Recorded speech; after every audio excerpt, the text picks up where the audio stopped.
Assalamualaikum warahmatullahi wabarakatuh.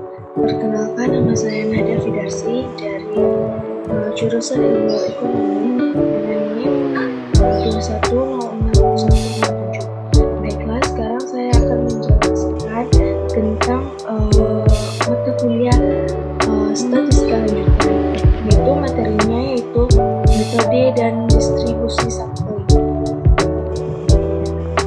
Baiklah, saya di sini akan menjelaskannya.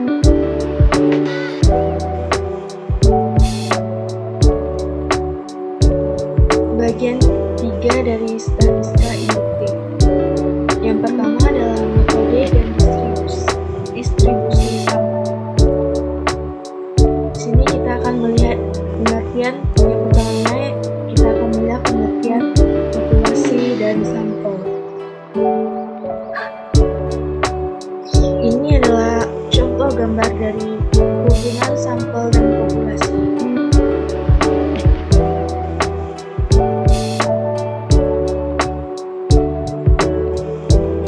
Setelah itu, saya akan menyebutkan definisi dari sampel probabilitas dan sampel non-probabilitas. Yang pertama, saya akan menjelaskan tentang sampel probabilitas. Sampel probabilitas merupakan suatu sampel yang dipilih sedemikian rupa dari populasi sehingga masing-masing anggota populasi memiliki probabilitas atau peluang yang sama untuk dijadikan sampel. Selanjutnya yaitu sampel non-probabilitas. Sampel non-probabilitas merupakan suatu sampel yang dipilih sedemikian rupa dari populasi sehingga setiap anggota tidak memiliki probabilitas atau peluang yang sama untuk dijadikan sampel.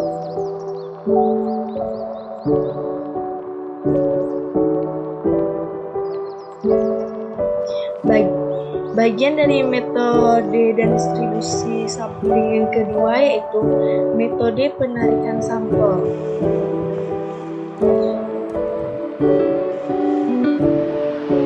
Di sini, metode penarikan sampel dibagi menjadi dua, yaitu sampel probabilitas dan sampel non-probabilitas. Yang sampel probabilitas yaitu yang pertamanya penarikan sampel acak sederhana. Yang kedua, penarikan sampel acak terstruktur, dan yang ketiga, penarikan sampel cluster. Sampel non-probabilitas yaitu terbagi juga dengan tiga. Yang pertama, penarikan sampel sistematis, yang kedua, penarikan sampel kuota, dan yang ketiga, penarikan sampel proporsif.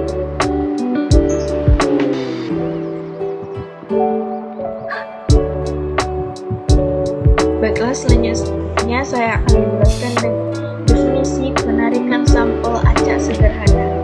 Penarikan sampel acak sederhana merupakan pengambilan sampel dari populasi secara acak tanpa memperhatikan strata yang ada dalam populasi, dan setiap anggota populasi memiliki kesempatan yang sama untuk dijadikan sampel.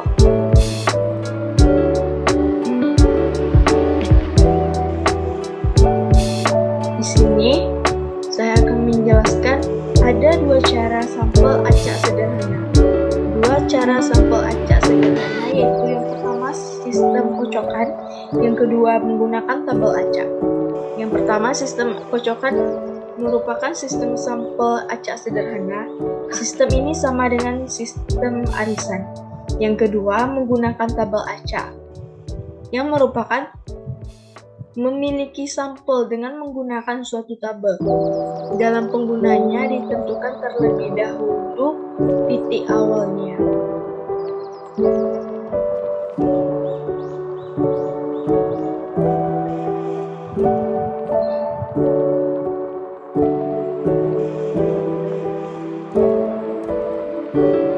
Di sini saya akan menjelaskan tentang definisi penarikan sampel acak terstruktur.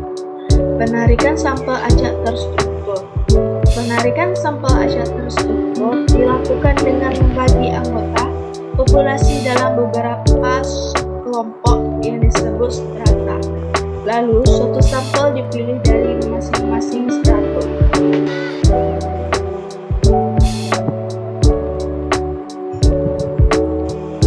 Ini adalah gambaran dari proses stratifikasi. Dari proses populasi tidak berstrata ke populasi terstrata.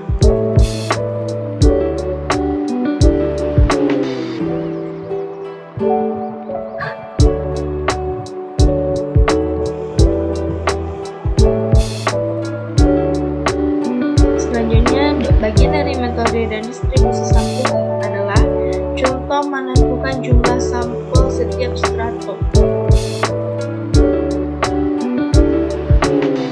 Terbagi dari beberapa kelompok, yaitu yang pertama stratum, kelompoknya, jumlah anggota dan presentasi dari total, dan jumlah sampel per stratum. Kita bisa melihat dari sini angka-angkanya.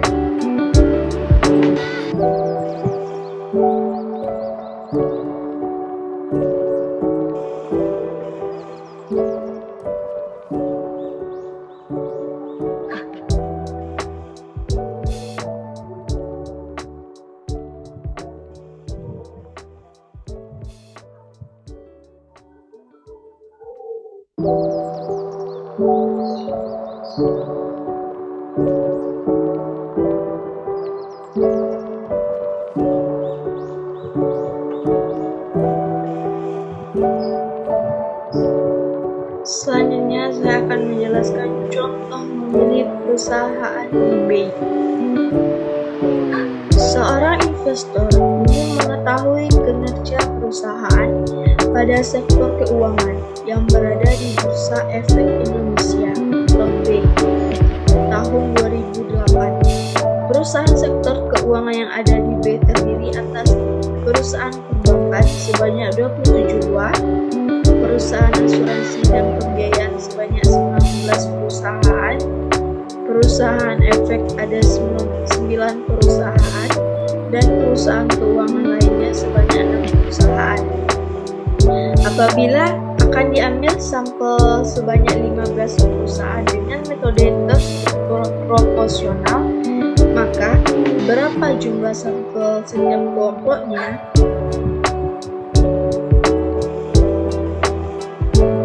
Ini adalah pembahasan contoh memilih perusahaan eBay. Terbagi dari kelompok, jumlah, proporsi, dan jumlah sampel per kelompok. Jumlah kelompoknya contohnya perbankan, asuransi, pembiayaan, efek, dan keuangan lainnya.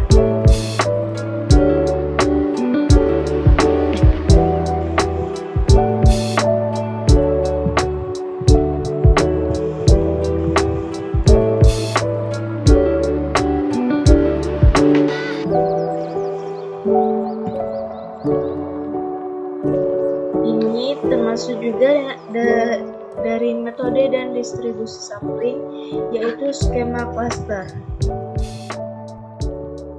Skema klaster terdiri dari populasi yang terbagi pada sampel terstruktur dan sampel klaster.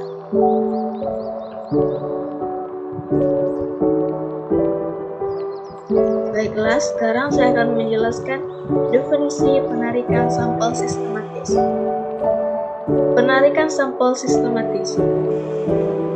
Penarikan dikatakan sampel sistematis apabila setiap unsur atau anggota dalam populasi disusun secara tertentu, secara alfabetis, dari besar hingga kecil atau sebaliknya. Kemudian dipilih titik awal secara acak. Lalu setiap anggota kekah dari populasi dipilih sebagai sampel.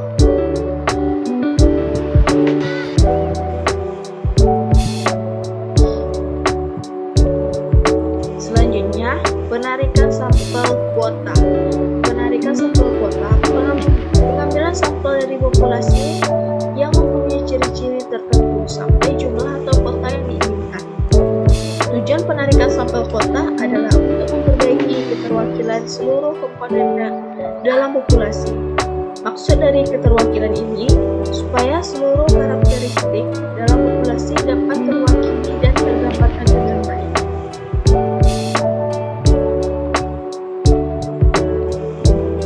Selanjutnya yaitu penarikan sampel kursor purposif.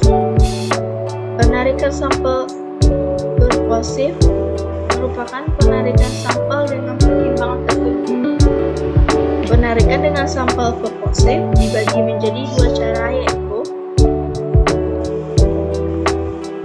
yang pertama convenience sampling, yaitu penarikan sampel berdasarkan keinginan penelitian sesuai dengan tujuan penelitian, dan judgment sampling, yaitu penarikan sampel berdasarkan penilaian terhadap karakteristik anggota sampel yang disesuaikan dengan tujuan penelitian.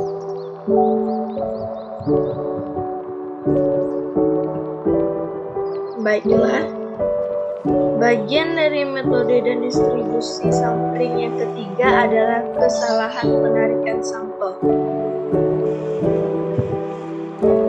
Definisi kesalahan penarikan sampel. Kesalahan penarikan sampel merupakan perbedaan antara nilai statistik sampel dengan nilai parameter dari populasi. Baiklah, bagian yang keempat dari metode dan distribusi sampling yaitu distribusi sampel rata-rata dan proporsi. Definisi distribusi sampel dari rata-rata hitung sampel. Distribusi sampel dari rata-rata hitung sampel yaitu suatu distribusi probabilitas yang terdiri dari seluruh kemungkinan rata-rata hitung sampel dari suatu ukuran sampel tertentu yang dipilih populasi, dan probabilitas terjadi dihubungkan dengan setiap rata-rata hitung sampel. Ini adalah contoh menghitung return on asset.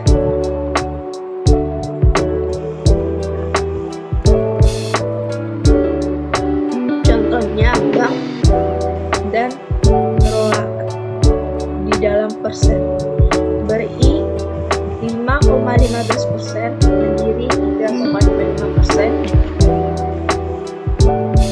Niaga 3,11%, dan Danamon 3,18%, dan BI 1,41%. Cara menghitung nilai rata-rata populasi bisa dilihat dari sini. Dan cara mencari nilai rata-rata populasi dan sampel apabila diambil sampel 2 dari 5 bank, yaitu dengan 2. Ada beberapa cara. Yang pertama dengan kombinasi.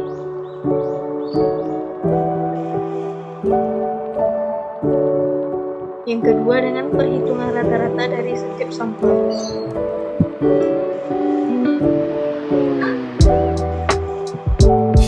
Dan yang ketiga nilai rata-rata hitung sampel.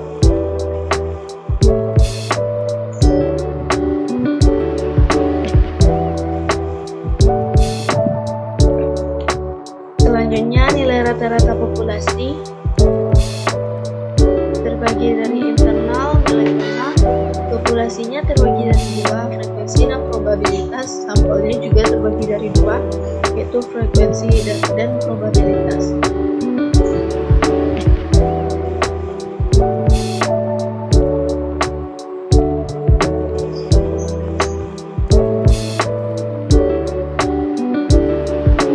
Distribusi probabilitas dalam bentuk poligon. Ada dari yang sampel dan ada juga dari yang populasi.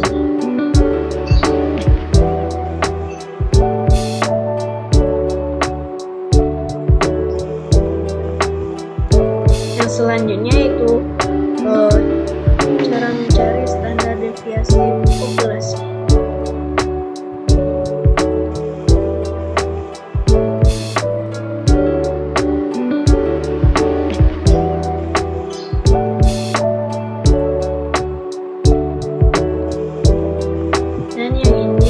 cara mencari standar deviasi sampel.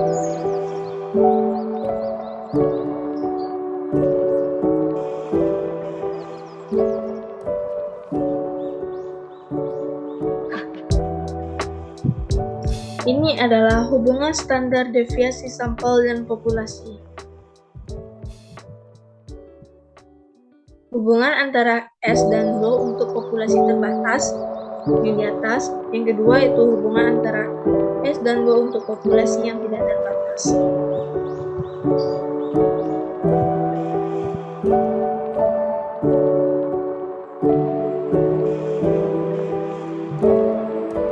Selanjutnya, distribusi sampling proporsi. Ini adalah rumus-rumusnya dari nilai rata-rata proporsi. Selanjutnya, standar deviasi sampel proporsi. Dan selanjutnya adalah standar deviasi proporsi. Bagian kelima dari metode dan distribusi sampling adalah distribusi sampel selisih rata-rata dan proporsi.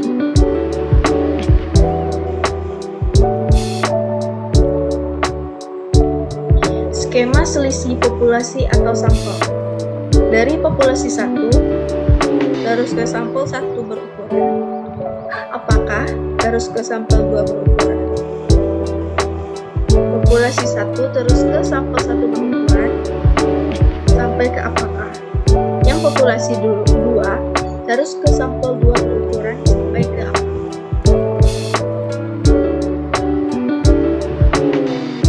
Selanjutnya, skema selisih populasi atau sampel. Pada dasarnya, setiap sampel berukuran N yang diambil dari populasi merupakan variabel rendah dan cenderung mendekati normal. Oleh sebab itu, distribusi dari selisih rata-rata dan proporsi pada dasarnya juga mengikuti pola distribusi normal.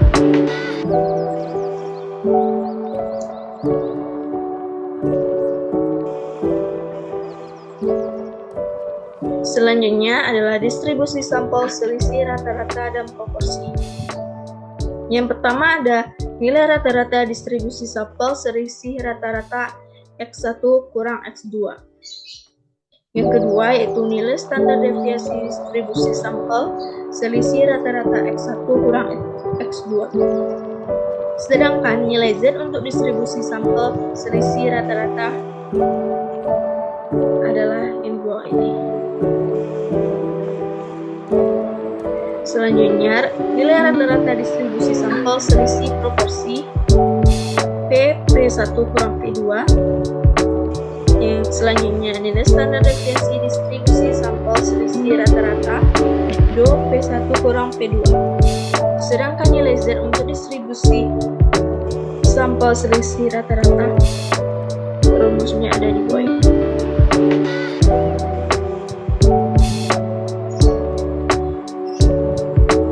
Bagian keenam dari metode distribusi sampling yaitu faktor koreksi untuk populasi terbatas.